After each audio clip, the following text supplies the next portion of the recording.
This is a great effect for creating a unique graphical style that will get your text standing out from the crowd. Okay, back in the edit page, right-click in your media pool, go to New Fusion Composition, and just double-click on that. I have one already, so I'm going to open that up. I'm going to shift-click and drag just to detach this, get that old one out of the way. Okay, so let's click on the text effect, type our text in. Click on it, press 1 to preview it in the viewer. Let me zoom out here, get it sized up, and then find a font that you like. I'm gonna pick this Monterey FLF. Looks kind of fancy. Let's scale it down. I'm gonna give this text a color. So click on it, go to shading, click on this drop down. Let's give it a bright yellow color. Now I wanna add a Krokodove plugin. So I'm gonna select this text, shift spacebar, EXTR, extrude. And now let's preview this in viewer 2 by clicking on it, selecting number 2. I wanna adjust the length.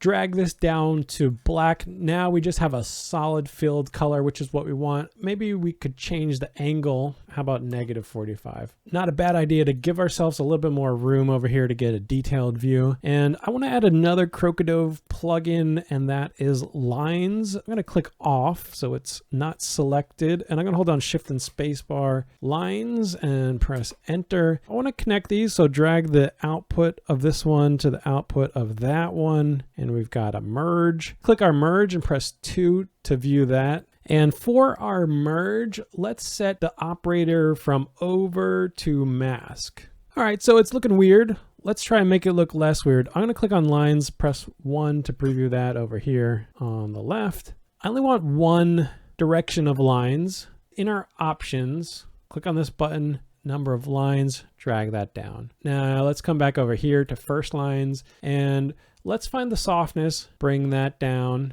and adjust the spacing. Now we could also adjust the thickness, but we definitely want to change the angle. So let's set this also to -45. If you hold down Control and drag the spacing and the thickness, eventually we'll get things how we like it. And I'm focused on the black part here and how that's shaping up. Not worried about the yellow part because that's going to get covered up. Now, one thing we could do is click on this merge and press Control T and flip things around like that. Now let's get our text back. So I'll drag the output of the text onto the output of the merge. Click on this and press 2.